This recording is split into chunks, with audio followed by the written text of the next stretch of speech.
Leon Denis, no Invisível, trata a respeito da prova de identidade, no caso de mensagens particulares, não de mensagens gerais. É interessante alguns exemplos que ele coloca, são tirados de várias revistas publicadas na época, são certificados, né, de revistas científicas, etc. Então ele coloca lá, por exemplo, da Isidora, que ela escreveu, né, o médium acabou recebendo uma mensagem e o conteúdo da mensagem era este. Isidora, 50 anos de idade, nascida em San Sebastián, morta 31 de março de 1870. Moléstia, cancro intestinal. Deixou 3 filhos. Seu nome e idades: P. 15 anos, C. 19 anos, M. 25 anos. Então, o médium que recebeu essa mensagem não a conhecia, não sabia dessas informações. Mas muito mais para provar exatamente a identidade desse espírito, o médium traçou em alguns minutos o retrato de uma pessoa que lhe era desconhecida e no qual foi reconhecido o espírito Isidora, que em vida jamais consentira em se fotografar. Então, quem conhecia Isidora? Somente um dos filhos que estava presente à sessão. Então, aí pôde confirmar que realmente era Isidora. Outro caso interessante, que é um pouco mais longo aqui o texto, mas resumidamente era o senhor A.B, né, A.B. Ele estava lá na sua sala enquanto a família estava reunida no salão fazendo as experiências, né, com a mediunidade. Ainda era na base das batidas, das comunicações textuais. E um dos filhos veio convidar, né, o senhor A.B. para participar, porque havia um espírito que estava, né, implorando a presença dele. O senhor A.B. não quis nada. Falou assim, vocês que fiquem com essas brincadeiras, não acreditam em nada. Até que uma de suas filhas conseguiu convencê-la a participar. E aí, quando o senhor A. apareceu lá no salão, houve a seguinte manifestação do espírito. Meu caro senhor B. Eu sou o capitão Renier. Sem dúvida vos recordais de que carreguei vossa última partida de açúcar no veleiro Bois Rouge há 2 meses. Fiz vela no dia e coloca a data exata do dia em que ele partiu do cais. E o espírito continua.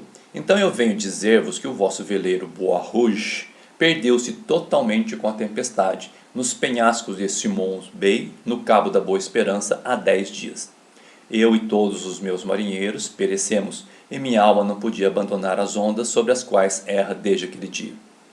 Não ficarei tranquilo senão depois de vos ter assegurado que fizemos tudo para salvar o navio. Porém o mar estava muito encapelado e a vontade de Deus se cumpriu. O senhor B. respondeu, se o ato é verdadeiro, o que eu mais deploro é vossa morte e a de vossos bravos marinheiros. Mas, até a prova do contrário, permiti-me duvidar da veracidade dessa triste nova. O espírito ainda informa que ele receberá essas notícias 4 meses depois, porque há uma dificuldade de, naquela época, né, estamos falando aí de 1870, 1860, as comunicações não chegavam tão rápido. Então, o espírito falou, você receberá essa notícia daqui a 4 meses. Passai bem, vós e vossa família. Então o espírito era muito educado e queria realmente passar essa informação para o senhor B. 4 meses depois é confirmada a perda do navio Bois Rouge, da sua equipagem, do bravo capitão Renier e de toda a tripulação. Então, realmente é uma prova irrefutável de que era realmente o capitão Renier que estava lá presente naquela reunião mediúnica, do qual é relatado então nesse trecho aí que Leon Denis nos traz. Bom, voltando então a Kardec, as provas, né? Pode-se também colocar entre as provas de identidade a semelhança de caligrafia ou de assinatura. Então esse já foi utilizado, né, por um juiz aqui no Brasil, no caso famoso do Chico Xavier. Então é realmente muito conhecido essa questão da caligrafia e da assinatura. Mas além de não ser dado a todos os médios obter esse resultado, ele nem sempre representa uma garantia suficiente. Então às vezes o médium realmente não tem essa capacidade. E não é garantia de que realmente seja aquele espírito, porque há falsários no mundo dos espíritos como no nosso. Então, olha só, espíritos também conseguem falsificar assinaturas. Continuando, Kardec fala: é então que o médium e o evocador devem usar de toda a sua perspicácia e raciocínio para separar a verdade da mentira. Então, olha só, todos nós que participamos de reuniões mediúnicas temos que estar muito atento, né, utilizar o raciocínio para que nós saibamos identificar a verdade da mentira. Não a questão da identidade dos espíritos, mas se é verdade ou mentira. Devem-se persuadir-se de que os espíritos perversos são capazes de todas as trapaças e que quanto mais elevado for o nome usado, mais desconfiança deve provocar. Quantos médiuns têm recebido comunicações apócrifas assinadas por Jesus, Maria ou algum santo venerado? Então, na época de Kardec, foram recebidas muitas mensagens apócrifas. Algumas delas Kardec colocou no próprio livro dos médiuns. Tá? Qualquer dia a gente pode abordar essa questão também. A melhor de todas as provas de identidade está na linguagem e nas circunstâncias imprevistas. Daí eu fui procurar, mas o que é linguagem? Linguagem, tudo bem, que nós temos, né? A linguagem, nós vamos ver com mais detalhe a questão da linguagem que os espíritos utilizam para dar as suas comunicações, trazer as suas mensagens. Mas daí circunstâncias imprevistas, né?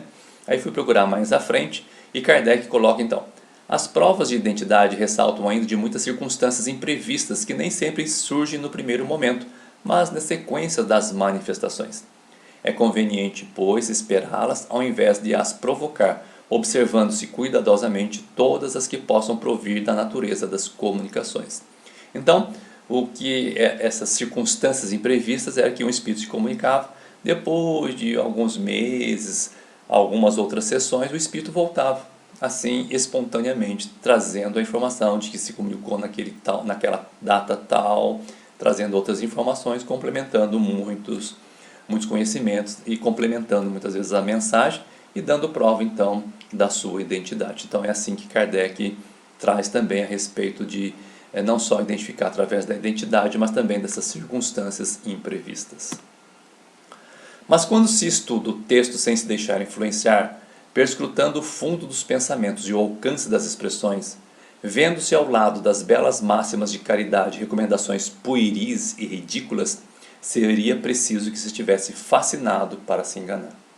Então, infelizmente, os espíritos perspicazes utilizam, né, o texto, iniciando o texto, bem-aventurados, né, os mansos de coração, utilizam muitas vezes frases, né, de efeito, frases ditas, né, conhecidas de todo mundo a respeito de Jesus, mas no meio do texto coloca algumas recomendações ridículas, pueris e muitas vezes maldosas, né? Então precisamos realmente tomar muito cuidado com relação a isso. Agora, Kardec, né, nesse outro subcapítulo, ele fala assim: como distinguir os espíritos bons e maus. Se a perfeita identificação dos espíritos é, em muitos casos, uma questão secundária, sem importância, não se dá o mesmo com a distinção entre os espíritos bons e maus. Sua individualidade pode ser-nos indiferente, mas a sua qualidade jamais. Então eu sublinhei aí, qualidade da comunicação, né, não pode ser indiferente. Pode ser de tal ou qual espírito, mas se o conteúdo for bom, ótimo. Se o conteúdo não for bom, descartamos. Em todas as comunicações instrutivas, é sobre esse ponto que devemos concentrar nossa atenção, pois só ele pode nos dar a medida da confiança que podemos ter no espírito manifestante, seja qual for o nome com que se apresente. O espírito que se manifesta é bom ou mau? A que grau da escala espírita pertence? Essa é a questão capital. Também não vamos ficar em detalhes, falar assim, não, esse espírito é da escala da classe 9, não, é da classe 8, não, é da classe... Não vamos, né, também ficar detalhistas, saber é tal classe, ou essa classe, ou é outra classe. São bons espíritos, são espíritos imperfeitos ou é um espírito puro, né? São as grandes classes que nós devemos nos ater. Então, dentro da escala espírita, precisamos saber identificar quando é um bom espírito ou um mau espírito através da sua comunicação. E Kardec coloca no item 267 um total de 26 princípios, né, para reconhecer a qualidade dos espíritos. nós vamos apresentar os 5 primeiros, né? E mais em outra oportunidade apresentaremos outras questões, outros princípios apresentados por Kardec. Então, como distinguir os espíritos bons e maus? Primeiro, não há outro critério para se discernir o valor dos espíritos senão o bom senso. Qualquer fórmula dada pelos próprios espíritos com esse fim é absurda e não pode provir de espíritos superiores. Então, dizer que quando eu me comunicar eu vou trazer um código, né, que só a Seliomi vai saber, esquece, né? O que importa é o quê? Analisar através do bom senso. Não existe fórmula, não existe segredo, não existe nada que possa fazer com que identifique, né, a questão da qualidade do espírito, se é bom ou mal. Julgamos os espíritos pela sua linguagem e as suas ações. As ações dos espíritos são os sentimentos que eles inspiram e os conselhos que dão. Então essa é a questão da ação. Então, será que o espírito nos inspira realmente bons sentimentos, dão-nos conselhos que realmente nos elevam a alma, que nós caminhamos cada vez mais para o nosso progresso espiritual, moral? Então precisamos ter o bom senso de analisar todos os conselhos e sentimentos que o espírito nos proporciona. Quanto ao terceiro, admitido que os espíritos bons só podem dizer e fazer o bem, tudo que é mal não pode provir de um espírito bom. Então, a partir do momento que nós vemos o produto, né, da mediunidade, nós vamos ver se é realmente um bom espírito ou um mau espírito. A linguagem dos espíritos superiores é sempre digna, elevada, nobre, sem qualquer mistura de trivialidade. Essa é uma outra questão importante. Eles dizem tudo com simplicidade e modéstia, nunca se vangloriam, não fazem jamais exibição do seu saber, nem de sua posição entre os demais. A linguagem dos espíritos inferiores ou vulgares é sempre algum reflexo das paixões humanas. Toda expressão que revele baixeza, autossuficiência, arrogância, fanfarronice, mordacidade é sinal característico de inferioridade. E de mistificação, se o espírito se apresenta com um nome respeitável e venerado. Então, a linguagem, né, dos espíritos, das mensagens que recebemos mediunicamente, devem ser avaliadas sobre esse critério. Não devemos julgar os espíritos pelo aspecto formal e a correção do seu estilo, mas sondar-lhes o íntimo, analisar suas palavras, pesá-las friamente, maduramente e sem prevenção. Toda falta de lógica, de razão e de prudência não pode deixar dúvida quanto à sua origem, qualquer que seja o nome de que o espírito se enfeite. Então, sempre estarmos atentos, analisando todos os produtos que recebemos via mediúnica para verificar se realmente são bons espíritos ou maus espíritos. É interessante que eu, inspiradamente, eu coloquei essa frase, né, esse versículo muito conhecido, né? Ainda que eu falasse as línguas dos homens e dos anjos e não tivesse amor, seria como metal que soa ou como um sino que tine. Então, não adianta os espíritos falarem as línguas dos homens e dos anjos, mas se não tiver amor, né, também será um metal que soa ou como um sino que tine. Ainda que eu falasse a língua dos pretos velhos, né, e não tivesse amor, também seria esse sino que tine.